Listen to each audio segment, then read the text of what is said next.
Ayan, so ang title natin is Winning the War in Your Mind, Overcoming Intrusive Thoughts.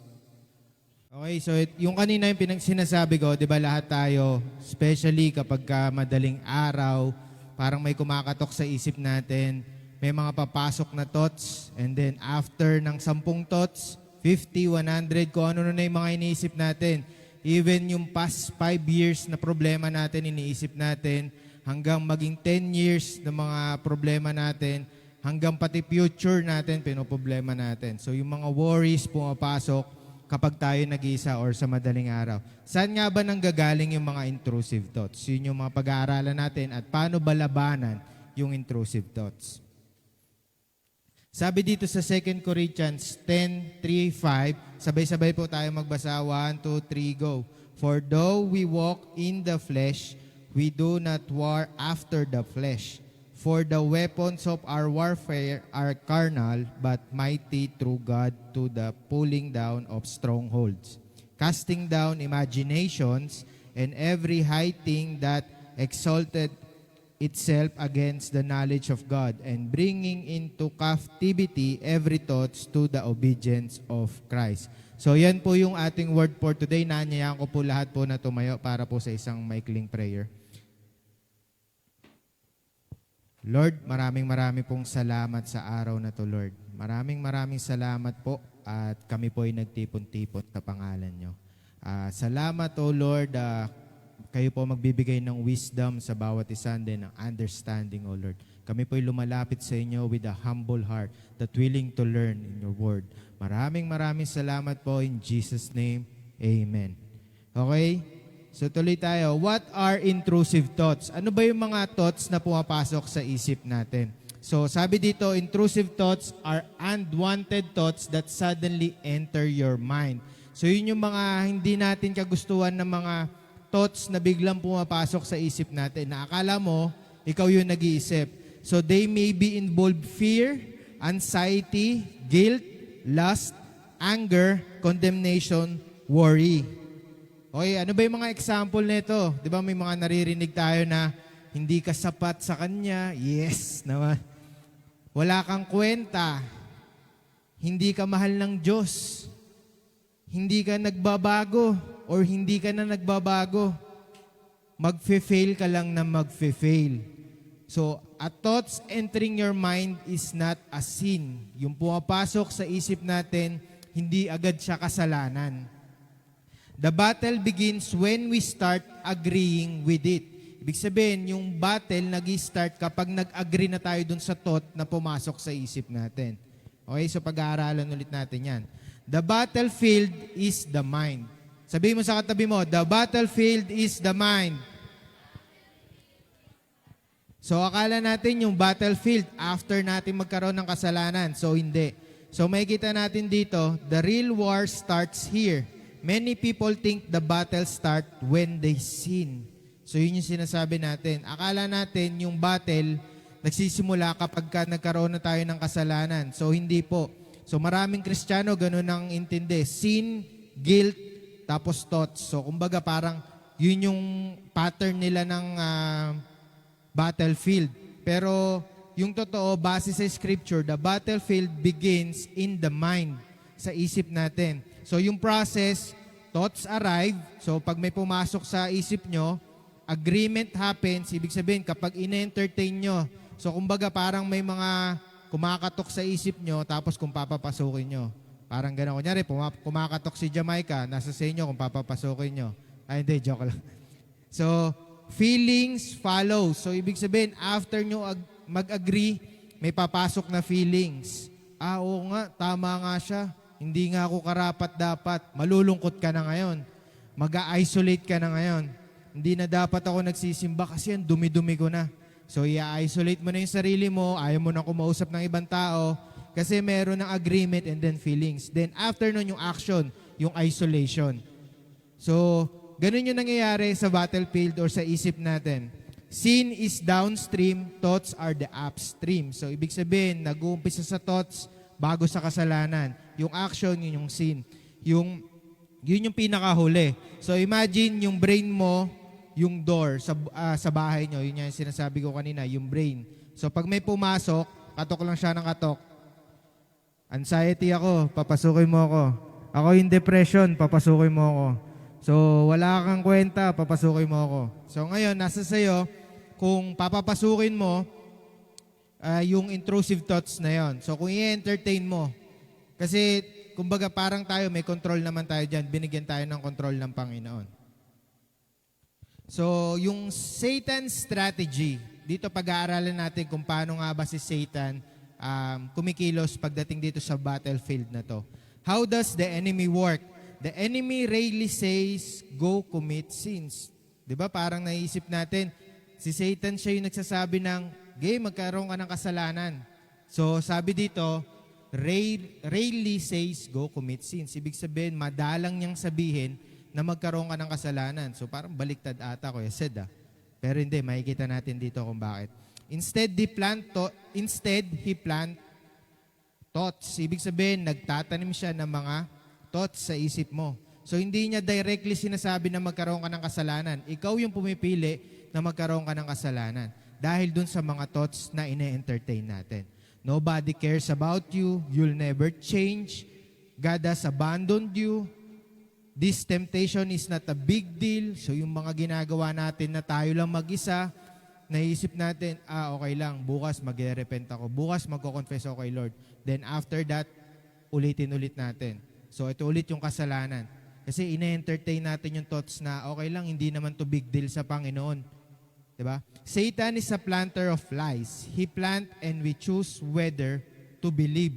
Ngayon, tayo, nakalagay dito, we choose kung paniniwalaan natin yung mga pinaplant ni Satan sa atin. Makikita natin dito kung bakit nga ba hindi sinasabi ni Satan directly na magkaroon ka ng kasalanan.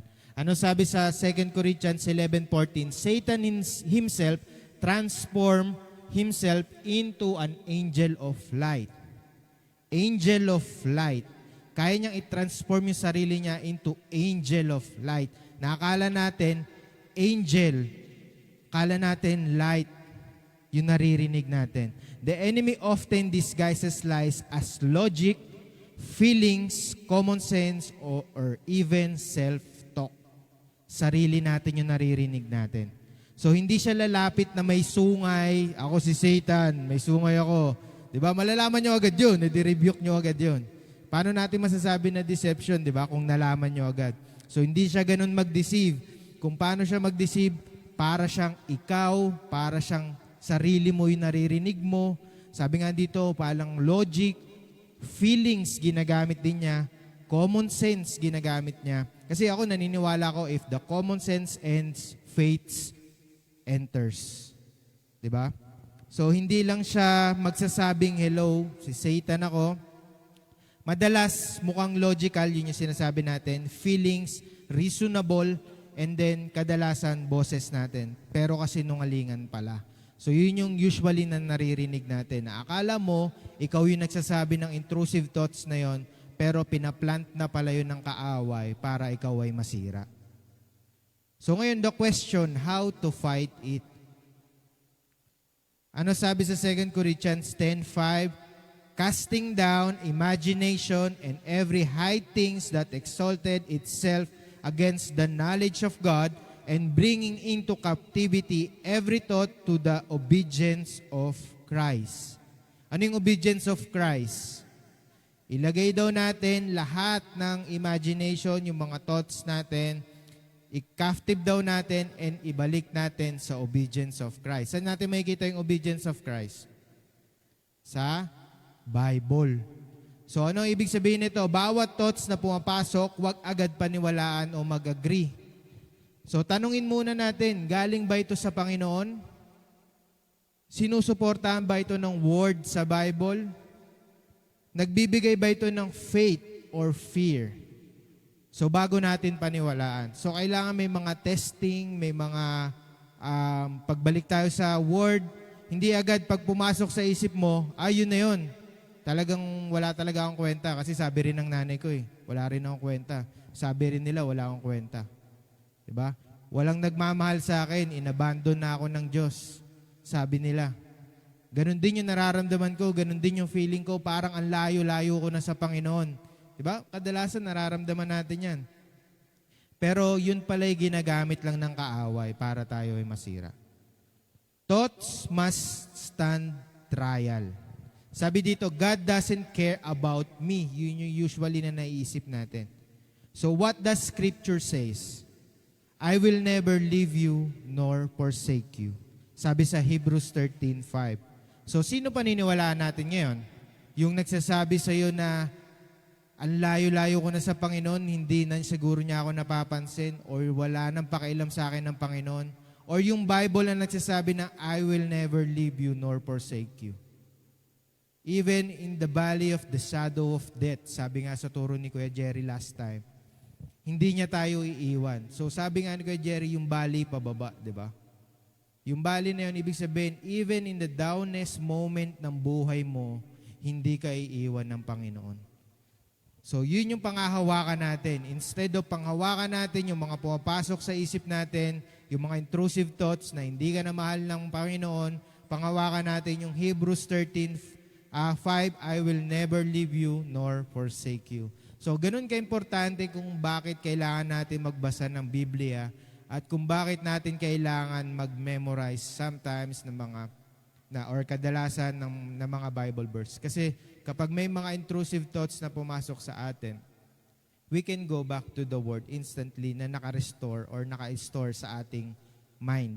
So kung wala naman kayo laging dalang Bible, cellphone nyo, hindi nyo agad makita, or what, meron kayong pumapasok at meron tayong Holy Spirit sa ating puso na nag-remind ng Word of God. So, hindi lang siya self-knowledge or self-strength na parang makabisado mo, bagkos meron tayong Holy Spirit na tumutulong sa atin to remind kung ano ba yung mga ginawa at sinabi ng Panginoon.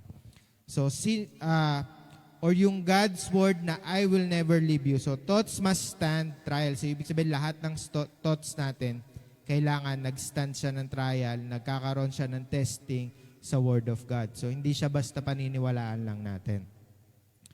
So, the danger of seems right. So, sabi sa Proverbs 14:12, there is a way that seems right to a man, but it ends is the way of death. Ibig sabihin, sa isip natin, meron tayong naiisip na mukhang tama. Kahit nung panahon dito nila Paul, sabi dito, seems right to man. Ibig sabihin, mukhang tama sa paningin ng mga tao. Mukhang tama sa paningin natin, mukhang tama sa paningin mo, kasi ganun yung nararamdaman mo, pero it ends to the way of the death. Ibig sabihin, yung mga naiisip mo na, okay, dito pala ako. Then, ang ending, nag-fail ka, ganito. Kasi pinaniwalaan mo lang yung thoughts na pumasok sa'yo, yung feelings na pumasok sa'yo, lahat-lahat. Kuya Sid, feeling ko is a man of God. Feeling ko, siya na yung nararapat sa puso ko. Siya na yung boyfriend na binigay sa akin ng Panginoon. Yun yung feeling ko eh. Feeling mo lang yun. Pero is that the Word of God? Tinest ba natin sa Word of God? Tinignan ba natin yung fruit ng tao, kung meron bang fruit yung tao? Kasi sabi nga, di ba, masusukat natin yung Christianity if they have a fruitful life. So, dun pa lang makikita natin, nagiinom, yung lalaki. Puro barkada, hindi na nag-aaral. So, sa tingin nyo, bigay siya ng Panginoon para sa inyo? So, hindi. So, please ensure na we have a proper decision sa buhay natin or we ended na para tayong, pagka nagkamali ka, ang ending niyan, death, tapos sisisihin mo na yung Lord. Lord, kala ko ito yung binigay mo sa akin. Siya yung binigay mo eh. Siya yung sinabi mo na para sa akin. Pero bakit ganun yung nangyari sa buhay namin? Nagiwalay lang kami, naanakan lang ako, tapos wala na, hindi niya na ako pinakailaman. Baka kung ako si Lord, ikaw pumili niyan, hindi ko naman sinabing yan yun eh. Diba? May nilalaan ako para sa'yo, hindi ka nakapaghintay, napagod ka. Diba? So, ang sinasabi dito, kailangan sa paningin natin, mukhang may tama, pero baka may tama ka na. Diba? Hindi, joke lang. So, mukhang tama sa paningin natin, pero hindi pala. So, it will result death. Not in death, literally, but death in spiritual na meron tayo. So not everything that feels right is right. Our feelings can be wrong, but God's word remain true. Amen? Naniniwala ba kayo doon? Na ang salita ng Panginoon ay hindi nagbabago. So minsan, ang pinakapanganib na kasinungalingan ay mukhang katotohanan. Totoo, di ba? So mukhang katotohanan siya, yun yung pinakapanganib ng kasinungalingan. The thought is not the sin. Sabi ko nga kanina, yung pumapasok sa isip natin, hindi agad siya kasalanan. Kasi yung process nga natin, thought enters, choice is made, agreement happens, and sin develops. Diba? So pag pumasok sa isip natin, nagkakaroon na tayo ng choice. Paniniwalaan ko ba to? Galing ba to sa word? Or ganda kasi ng feelings ko dito eh. Parang sinasabi kasi sa akin ng Panginoon, ito na yun eh. Sabihin ko na, mahal kita. Yeah. Diba? So, parang sinasabi kasi sa akin ng Panginoon, ganito eh. So, baka feeling lang natin. So, kailangan meron talagang tayong may binabangga tayo na Word of God. So, paano tayo magkakaroon ng Word of God kung hindi naman tayo nagde-devotion, kung hindi tayo nagbabasa ng Bible, kung hindi tayo nagpe-pray. Diba? Lagi natin sinasabi doon sa learning group natin na make it a habit na magbasa ng Bible, mag-pray, mag-worship sa Panginoon. So yung worship, hindi lang siya every Sunday. Yung worship, kahit saan yan, kahit nasan lugar ka, pwede mong i-worship ang Panginoon. So hindi lang siya yung basta Sunday, tumataas ka ng kamay, or nakaganyan ka, or what. So, worshiping is in everyday life natin. So, after we agree happens, susunod na yung kasalanan. Bakit? Ba't dulo lagi yung kasalanan? Kasi it's a byproduct ng mga naiisip natin. So, it's a byproduct din ng mga ine-entertain natin. So, if we entertain the Word of God, if we entertain the Lord sa buhay natin, sa tingin nyo ba yung fruit natin kasalanan? So, I'm sure hindi. Our fruit will be fruitful, and then the Lord will prune us to be more fruitful. So temptation is not sin, agreement is where the danger begins. So be careful in terms of your choice and agreement dun sa mga naiisip natin. So hindi ibig sabihin nun na masama ka ng tao kapag may pumasok sa isip mo. So temptation is not a sin. Kapag nag-agree ka sa temptation, magbubunga ito ng kasalanan. So, yung mga temptation na pumapasok sa isip natin, ito gawin mo, ito. Okay lang yan. Kasi minsan, or based on my experience, may mga temptation na talagang nagbibigay siya ng relief. Nagbibigay siya ng peace. Pero bakit? Meron siyang hangganan. Nagbibigay lang siya ng, kumbaga parang pag nag-load ka, may expiration. Di ba kapag usually sa mga barkada, pre, broken hearted ka, tara, inom tayo. Sama naman ako. Di ba? Inom naman kami. Kinabukasan, imbis na mawala yung problema ko, lumaki pa yung problema ko. Ang sakit ng ulo ko, nagsusuka ako, pinagalitan ako ng nanay ko, binambuna ako ng tatay ko kasi 2:00 na, para pa rin akong teddy bear. Walang galawan kasi lasing na lasing ka. So, imbis na, minsan, nagbibigay lang siya ng kasiyahan kasi kasama mo yung barkada mo. Pero after that, chaos na yung mangyayari. Diba? So, careful yung mga decision na ini-entertain natin, yung mga agreement, and yung mga choice na magpo-produce ng sin. So, balik tayo sa Word of God na can give us a eternal peace. Yun yung hanapin natin. Hindi yung peace na short term lang, or yung peace na maiibsan lang kung ano yung hinahanap mo for the certain period, and after that, guilt, Lord, sorry, nakagawa na naman ako ng ganito. Diba? Walang problema yon. Pero Lord knows na talagang magkakaroon ka ng kasalanan. Kasi bakit? Mahina pa yung puso. Kaya may mga ginagawa si Lord sa buhay natin. So, maging aware tayo dun sa ginagawa ng Holy Spirit, sa ginagawa ni Lord sa buhay natin. Always think, ano ba yung gustong mangyari ng Lord sa buhay ko? Bakit ako dumadaan sa ganito? Ano yung gusto mo, Lord, na mangyari? Or ano yung gusto mong sabihin sa akin? Ano yung gusto mong matutunan ko, Lord, sa senaryo ko na to? So, paano mo malalaman yun? Balik lang tayo sa Word of God. Kausapin natin si Lord, mag-pray tayo. Bakit mahirap labanan? So, yun yung usually na tanong. Kuya Sid, ang hirap labanan eh. Every time, madaling araw, pumapasok sa isip ko talaga. Ganun talaga yung naisip ko. Then, Kuya Sid, mahal ko talaga siya eh. Wala akong magagawa eh. Paano ba yun, Kuya Sid? Kahit hindi siya yung bigay sa akin ni Lord, since mahal ko siya, go na ako. Di ba? Because the lie sounds your own voice. Minsan yung lies or kadalasan, yung mga kasinungalingan ay mismong boses natin yung ginagamit ni Satan. Nakakala natin tayo. Di ba? Okay lang yan. Sa ngayon lang kayo maghihirap. Diba? O sige, ganyan lang daw. Pasok. Ayun. Di na umangat yung buhay. Diba? Nagkaroon na ng 5 anak. Di na nakapagtapos ng pag-aaral. Hindi na nakapaghanap ng trabaho yung asawa, yung lalaki.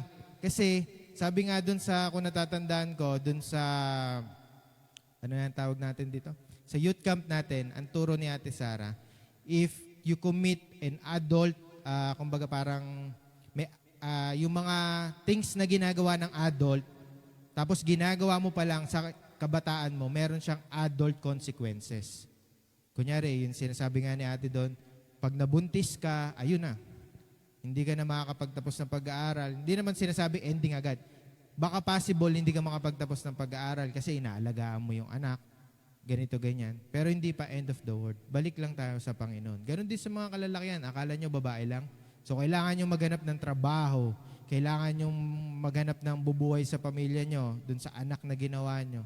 Tapos, ang ending, tatakbuhan nyo yung babae. Kawawa naman. Di ba?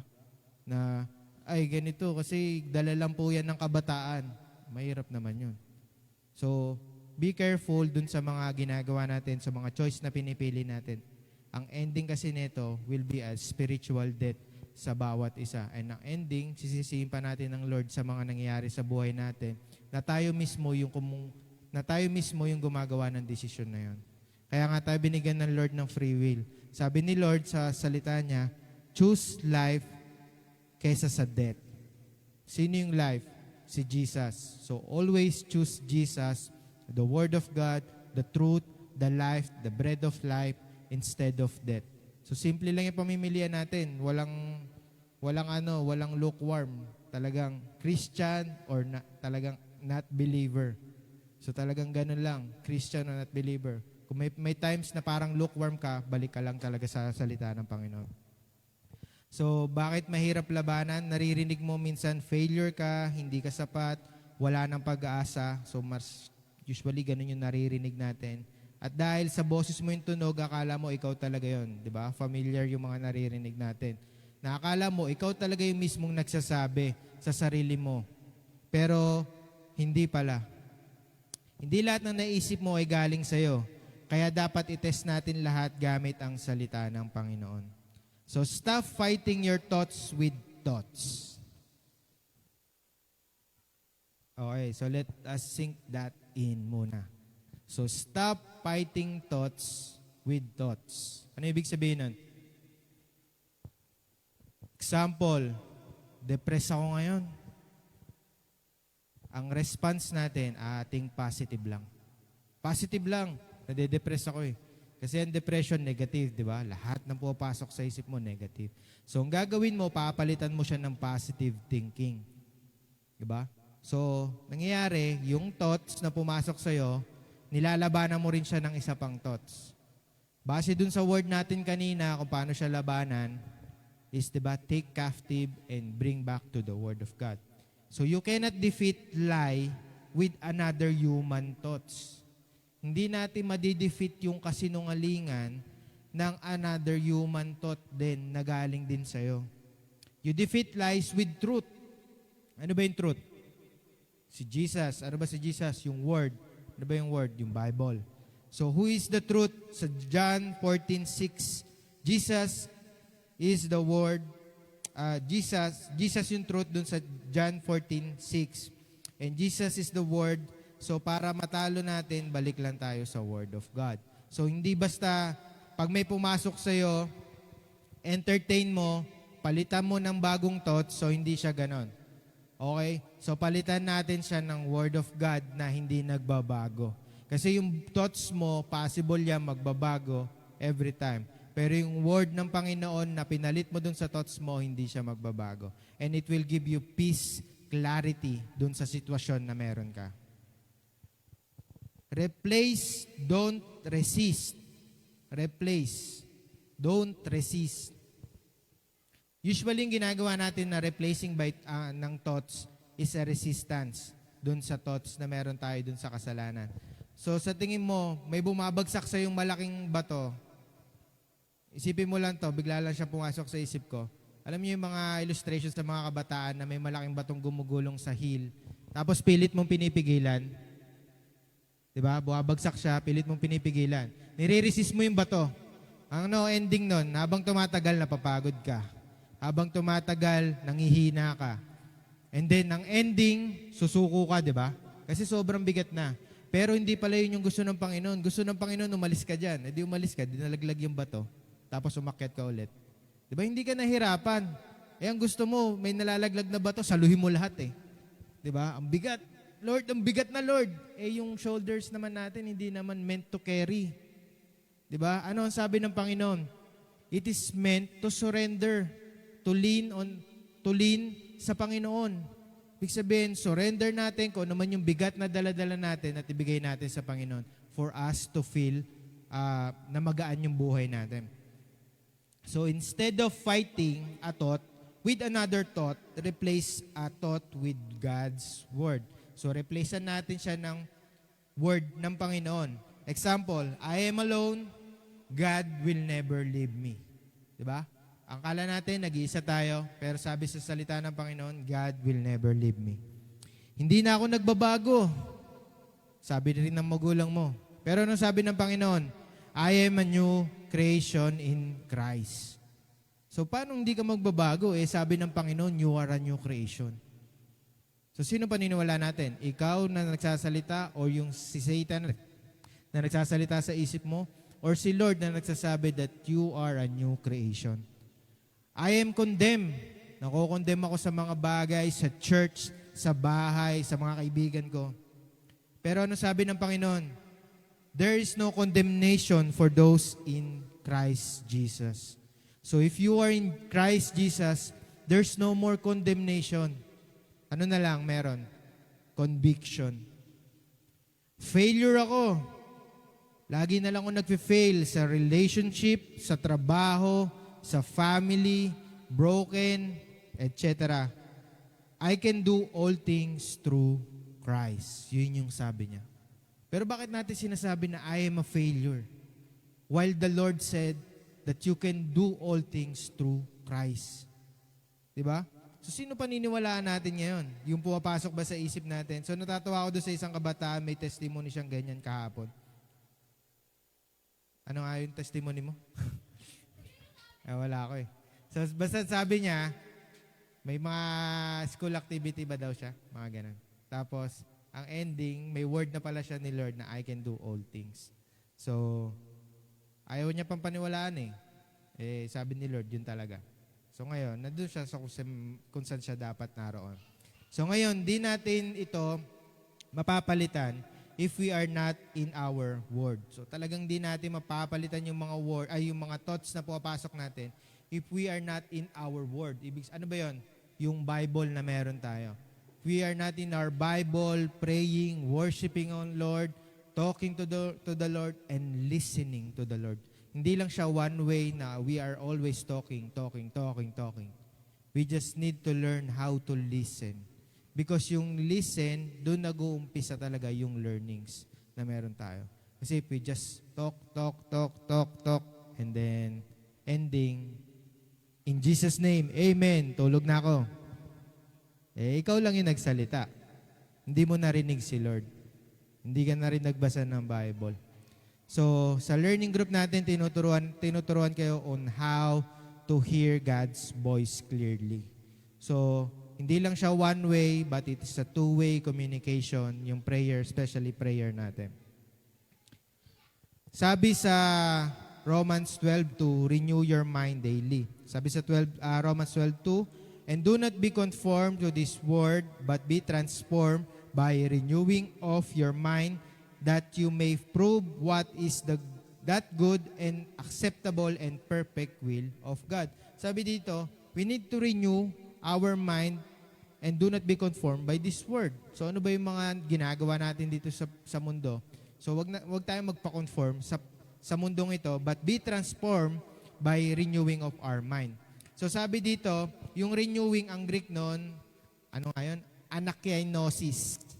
So, ang ibig sabihin nun is renovating, rebuilding, replacing old patterns. So pag nagpapa-renovate ng bahay, yung mga luma pa, nandun pa rin ba? So wala na, di ba? Nire-renovate, full renovation. Kumbaga talagang pinapalitan ng bago. Yung mga old patterns, tinatanggal natin. Nire-renew natin yung mga old patterns. So talagang nire-rebuild natin, nire-renovate natin yung isip natin. So every day we are exposed sa kasinungalingan ng mundo. Every day. So makikita natin dito, every day exposed tayo sa kasinungalingan ng mundo. So ano dapat natin gawin? Kaya kailangan din araw-araw mag-renew tayo ng mind natin through what? Through truth, through the Word of God. Kailangan natin i-renew yung isip natin. So every day, read your Word or your Bible. Pray, worship, meditate on Scripture. Sabi nga, di ba? Day and night. Kailangan natin i-meditate yung Scripture. Practical step for overcoming intrusive thoughts. So patapos na tayo. Step 1, recognize the thoughts. Recognize nyo muna yung pumapasok na thoughts. Number 2, don't immediately believe in it. Huwag mo agad paniwalaan yung pumapasok na thoughts sa'yo. Step 3, take it captive, bring it to the Word of God. Ano ba yung sinasabi ng Word ng Panginoon dito sa pumapasok sa isip ko? Number 4, replace it with God's truth. Kung ano yung nabasa mo, i-replace mo doon sa naiisip mo. Sabi ng Panginoon, ito, palitan natin. Step 5, repeat daily. Kasi sabi ko nga, we are exposed every day sa kasinungalingan ng mundo. Sino ba yung hari dito sa mundo? Si Satan. Diba? So siya ay everyday nagdi-deceive sa bawat isa. Yun yung trabaho niya, deception. And every day, we need to renew our minds daily. So ito yung mga steps na makakatulong sa atin para ma-renew daily yung ating isip. So baka naririnig nyo to, we fight from victory. Diba? Naririnig nyo to. Sabi sa Colossians 2:14-15, having wiped out the handwriting of requirements that was against us, which was contrary to us, and He has taken it out of the way, having nailed it to the cross, having disarmed principalities and powers, He made a public spectacle of them, triumphing over them in it. Diba? Napakabuti talaga ng Panginoon na lahat ng problema natin, kasalanan natin, death, si Satan, yung mga yan, lahat yan pinako na sa cross. Kaya hindi na tayo lumalaban para manalo. Kasi panalo na tayo, we are already victorious. Lumalaban tayo dahil panalo na si Jesus. The enemy is defeated, his greatest weapon now is deception. Kaya protect your heart, protect your mind sa lahat ng pumapasok sa isip nyo and then sa puso nyo, yung mga feelings na yan. Kaya wag nyo hayaan na ma-deceive kayo ng kaaway everyday. So everyday yan, 24/7. Parang ano yan, parang mga hinire ng mga ano yan. Talagang 24/7 sila nagtatrabaho para lang ma-deceive ka. Even natutulog ka, may napapanaginipan ka mga ganito, talagang nagtatrabaho talaga sila. So para mas maano natin yon, balik lang tayo doon sa practical step na sinabi natin is Step 1, 2, 3, 4, 5. balik lang tayo doon kapag nagkakaroon tayo ng mga pupasok na intrusive thoughts sa isip natin. Ano yung final takeaway natin? Remember 3 truths. Number 1, every battle begins in the mind. Talagang nasa isip natin. Not every thoughts belongs to you. Na hindi lahat ng mga thoughts na pupasok sa isip natin ay galing talaga sa'yo. Don't fight thoughts. Huwag natin labanan by putting another thoughts sa isip natin. Replace them with God's Word. Palitan, i-renovate, i-reveal ng God's Word. Because freedom that doesn't come from believing in your thoughts, freedom comes from believing God's truth. Doon natin makukuha yung freedom. Hindi sa pag-believe natin sa mga pumapasok sa isip natin na ito talaga yung bigay ng Panginoon, ito talaga. Pero feeling mo lang pala. So, maniwala tayo dun sa God's truth. So, kung ano ba talaga yung sinasabi ng Panginoon.